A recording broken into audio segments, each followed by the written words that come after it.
Thank you very much for the introduction, and thank you again to Indira and to the Center for giving me this opportunity to present this information about the Enterprise Survey. It is always challenging to be a speaker at lunch, and I think it's doubly challenging when you're not presenting a motivational speech like we've had early this morning with Alex Pratt. It's really very much of a data-intensive presentation, so bear with me. I'm going to try to go pretty fast, but I think it's important for us to share what is the first enterprise survey that's ever been conducted for the Caribbean. So again, very data intensive, but I will try to move forward fairly quickly.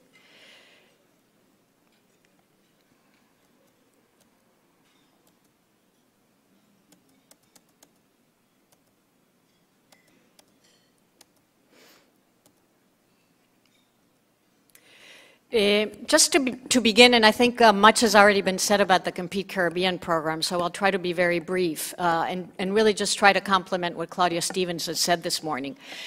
Compete Caribbean, and I wear two hats here as chair of the Program Advisory Committee of Compete Caribbean, as well as the head of the Competitiveness Innovation Division at the IDB.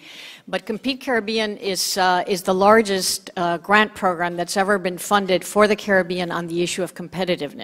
And so it's very important that I think that we all get to know this program and that we try to really benefit as much as possible from this program. The program has three main components. I think the first one, which is very relevant to this particular issue that I'm presenting here today, is the comprehensive framework for private sector development. And the purpose of this component is really to generate knowledge and to diffuse that knowledge about issues of competitiveness and the situation of the private sector in the Caribbean. Two of the first projects that we financed under this pillar were precisely the establishment and strengthening of the Caribbean Center for Competitiveness, and another one was to finance the inclusion of the Caribbean countries in these enterprise surveys. The second component, which is related, all of the components of the program are related, is to promote business climate reform. And the idea is through events like this one, a public-private dialogue, and through the knowledge generation component, that we are able to bring to the attention of policymakers the reforms and and to support the kinds of reforms as well as institutional strengthening that are needed to make the countries of the Caribbean more competitive. And this is the third window or component, and I won't go into that because I think Claudia has already explained how it works, but it's basically the component that works directly with the private sector and finances projects by the private sector, excuse me.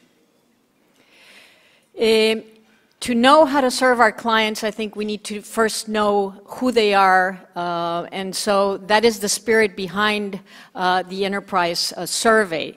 There's a number of questions that we need to respond to, and the survey really addresses only the first two, which relates to the main characteristics of the private sector in the Caribbean, the challenges to private sector development, and the rest we are trying to address with this kind of data and with other kinds of information, which have to do with, what else needs to be done to improve the business climate, what are the kinds of policies that we need to support growth, and are the policies that we have currently adequate? And do we have the appropriate data to justify the actions that we are taking? The Enterprise Survey is included basically all the 14 countries in the Caribbean. It is a survey that has been undertaken by the World Bank, but the Inter-American Development Bank has always funded the section related to Latin America. And for the first time through Compete Caribbean, we are funding the Caribbean section of the Enterprise Survey. It is a firm-level survey, including a representative sample of an economy's private sector. The surveys cover a broad range of business environment topics, including access to finance, corruption, infrastructure, crime, performance measures, technology and innovation, trade, workforce regulation, and taxes and informality. The questionnaire contains standardized questions that are asked all over the world, and I think part of the value of the survey is really to enable us to draw comparisons between Caribbean countries and other countries of the world, as well as among the Caribbean countries themselves. The data that is produced by these enterprise surveys can be grouped basically into 11 categories. I think I mentioned these categories already. But the data is also stratified by firm size, by business sector, by ownership, and by the gender of the top manager to be representative of the overall economy. What Caribbean firms were interviewed? A total of 2,781 firms were interviewed. You can see the list of countries as well as the number of firms that were interviewed in each country. Obviously, those with the greatest number of firms have to do with the size of those countries. If we go by firm size, what we can see is that 84% of the firms surveyed were in the micro, small, and medium enterprise sector, which was defined as enterprises having less than 99 employees. 67% of the firms interviewed were in the services sector, and the other 33% were in the manufacturing sector. Over 80% of the firms interviewed were domestically owned, and only the remainder is foreign owned. What are some of the findings from the survey? And again, I will try to go very quickly through this just to give you a feeling for what kinds of data is in the survey. Not surprisingly, I think large firms are more likely to be exporters compared to SMEs. But I think what is particularly interesting is the distribution of exporting firms among the different countries. And Guyana clearly has the highest proportion of exporting firms with 34%. And is way above the average for Latin America and the Caribbean, which is 18%. Jamaica, on the other hand, has only 11% of its firms who are exporting firms. A significant number of the firms that were surveyed complained that they have to compete against informal firms. It really presents an issue of fair competition. And specifically, firms in Grenada reported that they operated informally for approximately 6.3 years before registering, compared to a Caribbean average of 1.4 years. We can also see that, again, the distribution among the countries, with Suriname, Antigua and Barbuda, Dominican Republic, Grenada, and Trinidad and Tobago having among the largest or the highest percentages of informal firms. Entrepreneurs were also asked the question, what is the reason for starting your business? And the chart here is revealing of different kinds of the different reasons, whether they have to do with whether a firm or an entrepreneur was replicating a product or an idea that it encountered in a previous occupation, or that it modified a product or idea from that occupation, or that it replicated a product or idea developed by firms outside of previous occupations, or modified that product. And then the one that is in the white, which really tells you about whether the reason for starting the business was really based on the development of a totally new product or idea. And I think overall what you can see is the percentages are not that different between the large economies, the small economies in the Caribbean, but clearly in the larger economies, much more is happening because of new product development and ideas. With regards to the age of the firms, and at least I found this really quite surprising, is that on average the firms in the Caribbean are older than firms from any other developing region in the world. They have an average life of 19.2 years, which is really much higher than what you see in other regions of the world. The Bahamas has the oldest firms in the Caribbean, while St. Lucia has the youngest or the newest firms in the Caribbean. What is the contribution of these firms to job creation?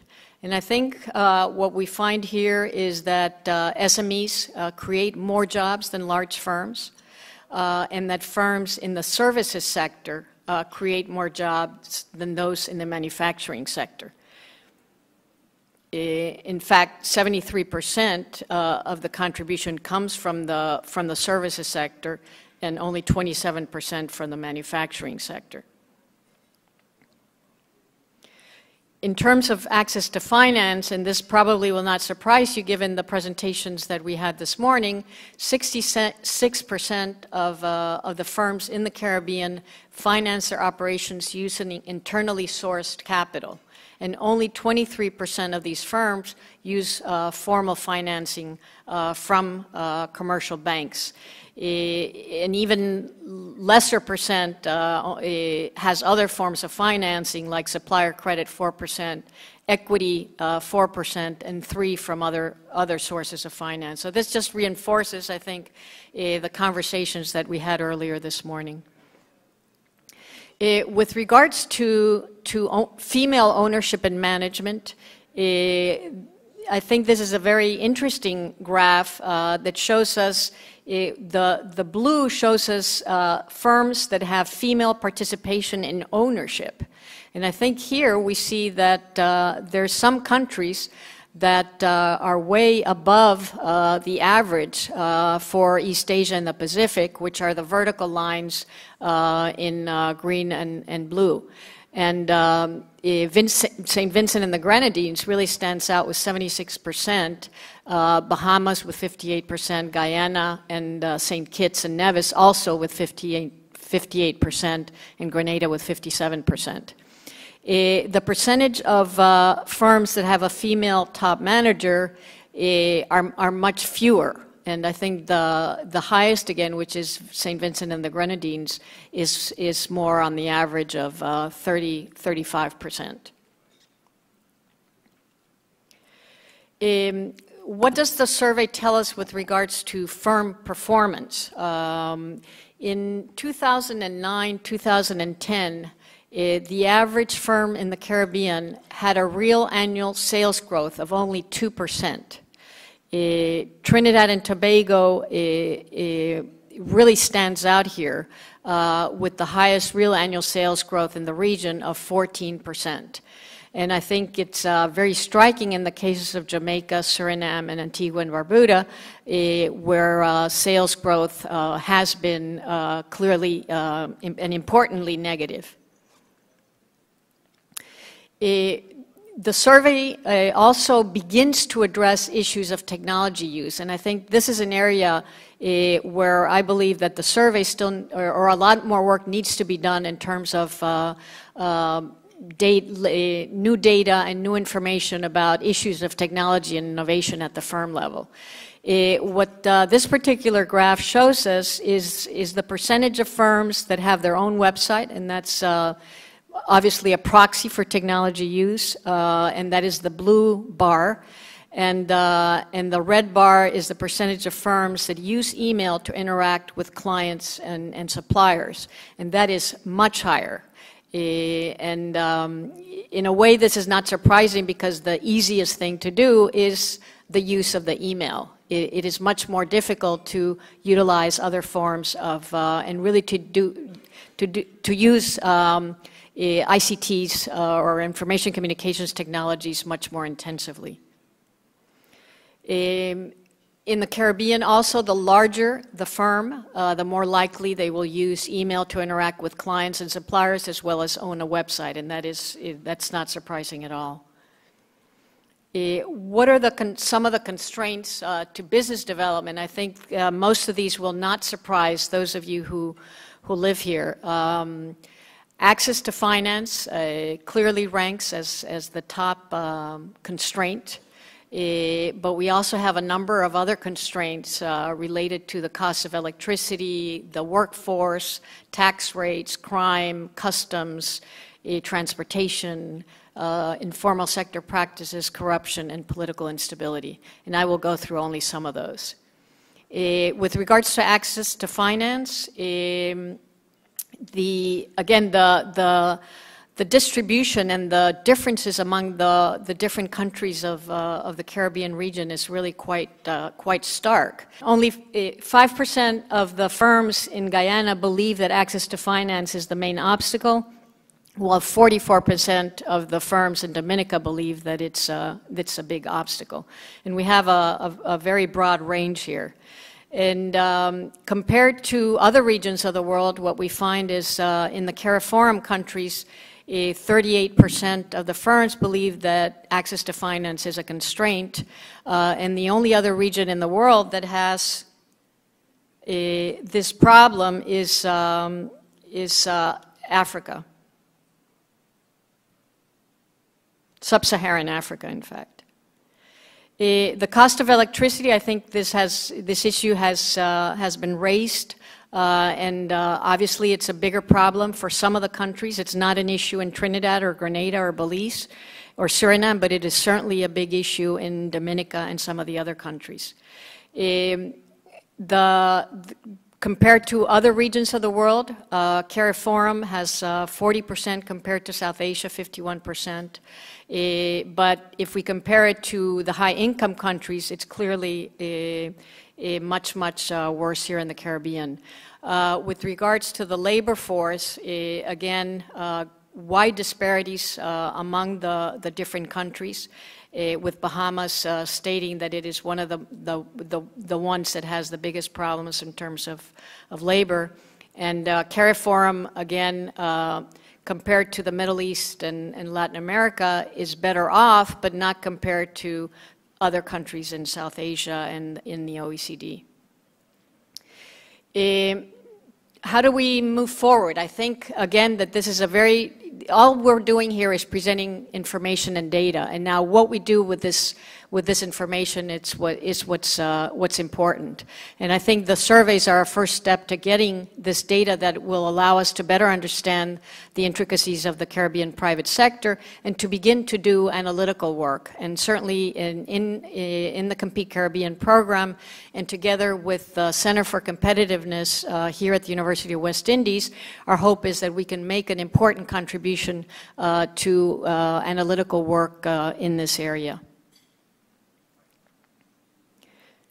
We are, under the program, we're working on developing a very brief summary of the findings for all of the 14 countries, which we'll be able to distribute electronically, and are meant to stimulate discussions about the findings and also inform stakeholders about the availability of this data.